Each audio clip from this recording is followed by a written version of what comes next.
azanya ne bagenda mu kibiina ne bagamba nti people power bagijjeewo fawula tujja gikwata tutwale mu maaso otegeera nti people power lw'okubamanyi g'abantu abapipo abo naagizalawa kubanga nze ate kisinde kyaffe gikkirizaamu nnyo kubanga kirina engeri gyekibadde kiganye okukola ebyobufuzi mu sitayiro zitumanyi buyinza n'amaanyi nga bannayuganda nga ndabira ddala tulina okwetaba mu kulwanirira liberation obununuzi nebwewa nengamba bara people power bakola ki ngenda okuzuula nga Kyagulanyi ate ow'Embogo nange ndi Wambogo yakulembedde ekisinde ekyo nyongera okunyumirwa netuukayo nga people power byetubadde twogera mu FDC afe aba defiance kubanga nze ndi wa defiance Kizza Besigye nkolera bulungi era nyingira FDC nga ndabye okubonaabona Kizza Besigye Dr. Retired Kano kwayiseemu naye ng'ate takowa bwe bamumenya engalo aleeta gugo bwe bamunyiga mu maaso asigala atemya najja bwe bamusibira awaka ayambala gomesi n'ayita ku bapoliisi n'aluka ku bodaboda n'agenda nga Dr. Kizza Besigye takowa n'enjagala amaanyi ge ngenda okulaba nga ne muto wange Kyagulanyi gemaanyi galeese mu kisinde kya people power n'enjagala nti wadde abantu bangi badde bakooye ebya politics n'okulonda ate Kyagulanyi alina weevu gye yasitula abavubuka ne bajja mu maanyi abandi badde bagamba nti ffe ebya Uganda ebyokukulembeza ebyobufuzi tubivuddeko ne bajja mu maanyi nange ne ŋŋamba people power our power nenfuna beret nenteekako tebaŋŋamba nti Nyanzi bw'obojja olina okuva mu patiyo eya FDC Kyagulanyi yatuyitanga mujje mwenna era bwe bagamba nti nno n'aba people power tugenda kwendoosinga Nyanzi nenziruka nenfuna foomu zange eza people power nenfuna abaana b'e Makerere be banditera foomu zino ne bagamba tugenda kuwerekera oba oyagala toyagala ogendozeyo forms kubanga tumanyi nti oli ku mulamwa gwa people power obadde naffe mu activity zaffe nnyingi ate bwe batukubye watujjayo Kyagulanyi bwe baali bamusibye ng'ali ku barracks e Makindye twekalakasa n'abaana ne tugaa tetugenda kuva Makindye okutuusa nga batuwadde Kyagulanyi ne tuyimba obuyimba bwesi tuga tutambule olugendo luwanvu batuleerako tutuuka ne tuyimba bw'oba ontangonta bw'oba tontangota nga tusomoza gavumenti ne baleeta poliisi Jeba ne bena ngendo bikola 2018 zenga ndi wa people power nga tabana kungamba nti Nyanzi ba mu FDC n'olwekyo bwe nagenze okusaba endorsement nagenze ku people power tebanganye bambuuza nti fomu yaabwe what is your political affiliation tigwe mu byobufuzi bwawogwa okumanya tebagaana ne baterako nti ndi wa FDC and people power tebangamba nti olwokuba oli wa FDC genda ate nga nfaanana bannange balala bangi sijja kuyumizaani bangi tubalaba mu DP ne people power jogera amanyi oba nkirekerawo tubalaba mu FDC ne people power tubalaba mu NRM mukulu wange Nyanzi kyeyamaani tubalaba mu Jema kupi Jema yonna ya people power naye teba Jema nange Nyanzi nezijja nga nfudde mu FDC ekibiina kyange sikirekulidde ndiwa FDC empapula gyebiri njagala kwekiikirira abakyala b'e Kampala nga ndiwa FDC naye nammwe aba people power njagala mu nsembe nendeeta ebipapula tebangoba era sitampu yaabwe neeruma beppa ne batasigaza kopi 2 kati dokita kino kitegeeza okukola ekyo nakikola tebannaba kutandika bya biki nga nze mmanyi kisinde era nga Robert Kyagulanyi yatugamba ate ne mukkiririzaamu nti ebibiina by'obufuzi bibatabula yawula ate nga alina n'akayimba ke nti obululu tebubwawula nenzija nga mmanyi nti tuli serious tuli mu kisinde era nze mbadde nkwasaganya my membership mu FDC ekibiina kyange tebanneekokolangako nti lwaki oli mu people power nga bwenkwasaganya ne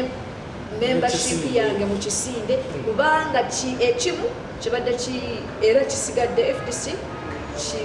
kibiina kya byabufuzi people power kisinde kati people power yafuuse kibiina yeeyimudde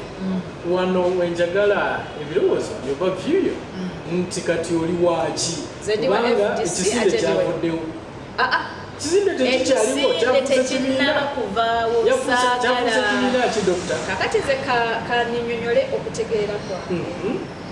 nti bwe nakeera ku makya netwala empapula zange nezitwayo ku aba people power ne bazikkiriza ze nabiwa people power candidates expression of interest form bandibadde fomu eno bagiteekako nti national unity platform candidates ze sibanga kuba national unity platform ze ndiwa FDC segomba national unity platform negomba FDC tebampitangako ne bampa kaadi kubanga kaadi eno kaadi yange ya membership ya FDC bwe bagikuwa tosobola kuba na kaadi ya FDC nobeera neya NRM oba eya DP oba eya NUP oba eya GEMA tosobola kuba na bibiri amateeka agatufuga gagamba nti omuntu alina kusooka kulekulira pati emu ajoyininga endala bwe bagamba nti aba people power bonna bafuuse ba NUP fe abalina kaadi zaffe be bataagobanga tuyingira batuteekawa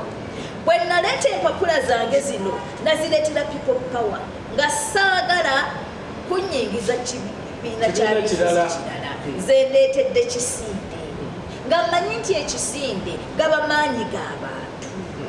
ze sajja kufuna kaadi ya kibiina kirala era bwe banaŋŋamba nti nno empapula ze mwaleeta mwazireetera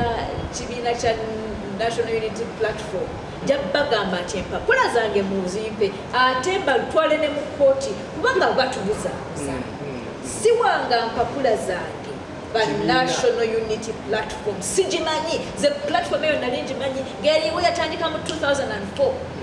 lwaki nyingira platform enfu gye sitegeera ideology yaabwe ki omusingi kwe bazimbidde musingi ki bano sibawuliranga kenga kutondoto gye babaddewo badde batukolera ki so kyekidirira obuwagizi okyabulina obwa people power nze bwe nfunye ekikonde bwenti neŋŋamba nti people power suubira banziremu nti our power kubanga people power si kya muntu yenna yenna semateeka etugamba nti power belongs to the people. That is article 1. Tina amaanyi g'abantu. Amaanyi gali mu bantu. Amaanyi gali mu bantu. N'olwekyo weefunye ekikolo nga nti people power. Kuwa NRM oliwaddemu kuddamu awakulu. Kyovola bati chairman Nyanzi yajja. Bwatekamwa yali azze. Nti yamaze ne yeekyusa. N'olaba nti kidandala. Kidandala wa DP. Seggono wa DP. DP line yon mpanvu bweti. Abaana abatuula ku National Elections Management Committee ya People Power. Abasinga ba UYD, Uganda Wide Democrats, ba DP. Kakati people power egenda bajja mu DP ebateeke mu NUP. Aba DP be bakola emirimu gya NUP. Nyanzi bwe nagenda ne ngenda mu Arua ne Zio Shabana Atiku ngaba SFC bamukubye ngali ne Bobby. Nalikola bya NUP nalikola bya people power. Zinalikola mirimu gya people power. Era ya percent ogenda engubo y'okujjayo Shabana Atiku ne Naita Saranga babakubye. Yali Dr. Kizabesi kubanga yakkiriza era tukkiriza tusobola okuba weekibiina n'owagira ekisinde ekisinde tekiyinzija mu pate yange okutteko nga nze neeyagalidde naye Robert Kyagulanyi yali very clear aba people power ate nze kyennawulidde nga muwuliriza Kyagulanyi yagambye nti National Unity Platform efuuse political wing oba babadde babasekerera nga bajereka nti nabapepowa tebalina kibiina nagamba oke tulina abantu bangi abalese foomu zaabwe nga bagala kwesimbawo ku byobukulembeze bwa Uganda nga bayita mu people power okubayamba tugatta ffenna tusse kimu tugenda kukola pate teyagambye nti muve mu pate zaabwe muyingire pate yaffe yagambye nti people power ejja kusigalawo nga ffenna etutwala naye aba National Unity Platform abatalina kibiina n'abaterawo provision njagala kutegeera abantu bwe bayingira National Unity Platform. Tulabawo confusion wano. Ze sina confusion. Najja ate ekisinde kijja kusigala ate mabega kirinayo amuleera. Kyendowooza ze nti omuntu atamanyi wawayidde ajja kuyuugayuuga. Omuntu amanyi nze emiragiro gyange ngimanyi giri mu FDC aba FDC bamanyi nange bamanyi emirandira gyange giri mu people power ababadde mu people power bamanyi abakayingira people power bebawulira Nyanzi yakajja abadde lwaberezira najja mu people power bandira keesutu Tebalina konsu tuyagala ebintu babitereeze babitegeere nti people power kisinde National Unity Platform gye bakoze batugambye bagiwandiisizza balina okuba ne constitution egamba nti omuntu afuuka memba bwati naye dokita nga tuzze mu butuufu bw'ebintu ddala people power tekyali ekisinde naye ddala ekisinde tekikyaliwo ekisinde ekyafuusa ekibiina sikikkiriza era ekibiina ndowooza yo ssebo Kisubi Jackson eyesigala endowooza yange ng'omuntu abadde mu people power kumala ekiseera manyi nti people power gyeri nga bwebaddewo nga nina ekibiina kyange tugambe waliwo omukyala tumutuuma erinnyani Sumaya abadde talina kibiina ajja kwetaga ayingire National Unity Platform tebasobola kugamba nti mwena abadde mu people power ate buli National Unity Platform si bwe bikula ekibiina ky'ebyobufuzi kibeera n'emitendera omuntu gy'ayitamu okufuna ekimu kye baleese ekyokulabirako bagambye nti ekisinde kati liringa essomero eribadde teririna registration kati lyafunye registration abafunye registration ne batugamba nti twakozeewo ekibiina bagifunye wikimuuza ekisinde kyafunye center number ye National Unity ati kati waliwo abantu abagenda ne basoma mu masomero nga tegalina center number ze ssomero lyendimu baliza FTC lina center number nali sinoonya center number kubanga okusoma kwange kuli mu FTC ekibiina kyange pate abatalina center number abatalina center number nga bano bagezeeko National Unity Platform nize seetaaga naye ate nsigadde ku mulamwa gwa people power kubanga people power maanyi gaffe ate aba people power banaazanyazanya ne bagenda mu kibiina ne bagamba nti people power bagijjeewo fawulala tujja gikwata tugitwale mu maaso otegeera nti people power olwokuba maanyi g'abantu abapipa abo banagizalawa kubanga nze ati kisinde kyaffe gikkiririzaamu nnyo kubanga kirina engeri gyekibadde kiganye okukola ebyobufuzi mu sitayiro zetumanyi nga bagamba tetuli kibiina naye teba organizinga nga balina sapooti nga bwolaba berete myufu otegeera nti mwana ali serious avumirira regime enkulu kakati batugamba nti people power ateevuddewo ffe abakkiriza mu people power nga twagijoyininga tulina mu bibiina byaffe tujja kutwala people power tugifuule eky'abantu tukijje ku bali abalowooza nti kati kikyabibiina kimu kyokka kyokka kubanga NUP oba National Unity Platform kibiina kimu fe abebibiina abalala ebirala abakkiriziganya mu nkola y'okwerwanako twenunula okuva ku Jaja Bosco tugenda kukola tutya bwe bazalawazala ba people power tujja kitwala mu maaso ng'ekisinde ekitukasa wewa abantu abomulungi tukyali ffenna tuli ne Dr. Stella Nyanzi bwe tuli naye bwe tugenda maaso n'okubanga tuwayamu naye ebigenda mu maaso mu ggwanga lyattu Uganda naddala ekifo kino kye yavuddeyo gamba nti kanti esimbeko nange nfuuka omubaka omukyala owa Kampala so we tusimbye amakanda olunaku olwaleero ne Dokita ebigambo bingi ebigenda mu maaso naye bangi abesimbyewo era ku kifo kye weesimbyeko okusobola okulaba nga era awo simanye era wenjagala okujja wennyini nti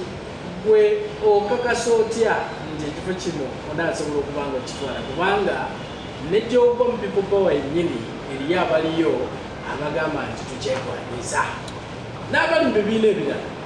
akamyufu okatunuulidde otya okusobola okulaba nga owangula kaŋŋambe mu people power nga people power ewanda ku ggwe ne FDC ng'ewanda ku ggwe okukulembera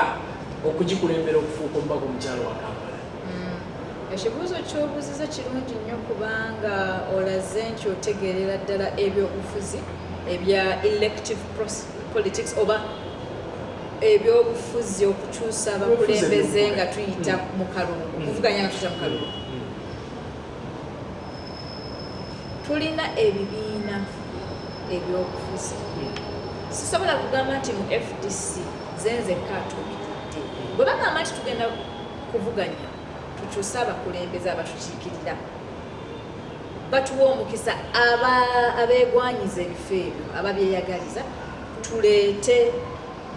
okuga byetwetaaga ebyetaago byaffe tubigulira ab'ekibiina ogenda n'ojjayo foomu zo kiyinza okuba nti ekifo kyange tuzigyeyo foomu tulinga abantu bataano waliwo abajjayo foomu nga kituufu ayagala kuweereza waliwo abajjayo foomu bazimbe profile yaabwe erinnya lyabwe likule bagambe nti si oli yavuganyako nga Maureen Chala tugamba Maureen Chala si oli omukyala yavuganyako ku bwa pulezidenti ayinza okuba yali amanyi tagenda kusinga naye ng'alina kyakola waliwo abajjayo foomu bafune ku ssente waliwo abajjayo foomu bafune ku ttutumu waliwo abajjayo foomu nga kakodyo ti Nyanzi oyo alabika si w'amaanyi nnyo bwe nnaamwesimbako ajja kuleeta essente akule waliwo abajjayo foomu ab'ekibiina babamanye bwe banaabaawo emirimu oba emiwaatwa mu kibiina babalonde nti olaba weyayogera obulungi nga tugambye abavuganya bajje boogere yateesa buli kimu ekifo mu kibiina so okujjayo foomu tujja bangi ekibiina kyaffe ekya FDC n'ebibiina ebirala byemmanyi balina engeri y'okusengekamu ani akwata bendera za bbiri esooka nti college electoral college abantu abakiikirira ebifo ebyenjawulo okuva ku kya member of parliament okutuuka ku LC5 LC3 paka ku LC1 batuula mu bitundu bino ebyenjawulo ne bajja nga balonda kati nze ekifo kyaffe ekya Kampala woman member of parliament kubanga kiri ku district constituency z'e Kampala 8 zituula 8 mu FDC tulinako abantu 11 ku buli constituency be bantu 88 bajja kutuula balonde ku Nyanzi ne Fatuma ne Farida ne X ne Y ani gwe tulonda bakuba akalulu ke kamyufu ka FDC akasooka akokubiri abakulembeze bayinza Twitter ne bagamba nti Kisubi ne Nyanzi muliwo babiri mwembi buli bamaanyi tulemeddwa okulonda mutwese mwekka mwetwese mulabe kakati Nyanzi bwobeera ne ssente oyinza okugamba Kisubi kamugule Nyanzi bwobeera n'olulimi oyinza okusendasenda Kisubi nabivaako tuyinza okutegeeragana nti mwendiba ntuuse bwe tulemagana nga tulemeddwa okuteesa abakulembeze baffe tubaddira kakati bo ne batuula mu nneeko bamuseko ne bagamba nti ku kyekampala ekyabakyala Nyanzi ne Kisubi Kisubi ne Nyanzi Nyanzi ne Kisubi bakola pinki bonki ne balonda ke kamyufu ne bampa fulaaga nti bw'ombuuza nti Nyanzi akamyufu onaakasobola abantu bangi abafunye foomu mu FDC kubulidde process eya FDC nekubulira nti abakyala era nze nabaita nti mujje bagala okuvuganya mujje basomesa akalulu ngenda kukabasomesa kabanoge bulungi ati tumale tukolegera ffenna nga mbasinze munyambe mumpe amaanyi gammwe nga tugenda mu general elections people power ng'ekisinde kyabadde tekiyina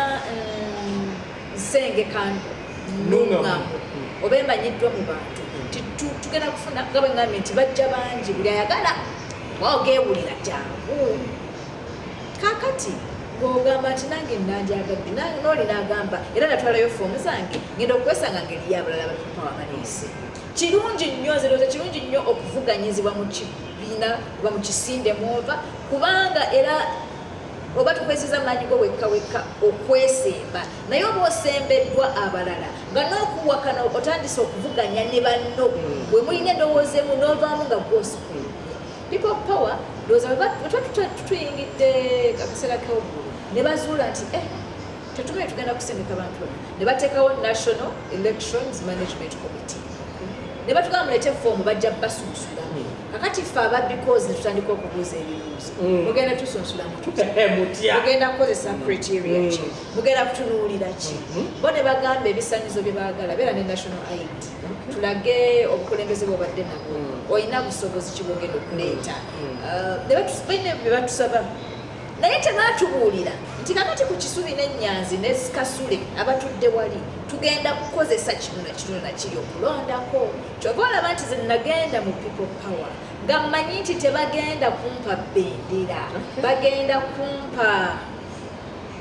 buwagizi go ahead nti likuwanzeeko eddusu nga mpulira njagala eddusu lya Bobby eryo ti Kyagulanyi Nyanzi akuwe akuwanzeeko eddusu kye nali njagala nali saagala nnyo bendera kubanga people power terina bendera gyetwala ku electoral commission bonna abajja mu people power bw'oba tolina kibiina kyovaamu baba bazzenga ba independence abalina endowooza emu yenkola nze gye nali njagala nti nja kubeera ne bendera yange ya FDC njiwuube naye nga nina n'eddusu ku bakyala abangi abaagala eddusu lya Kyagulanyi oba erya people power liri ku nze omuntu amanyi politics wa Kampala amanyi nti rate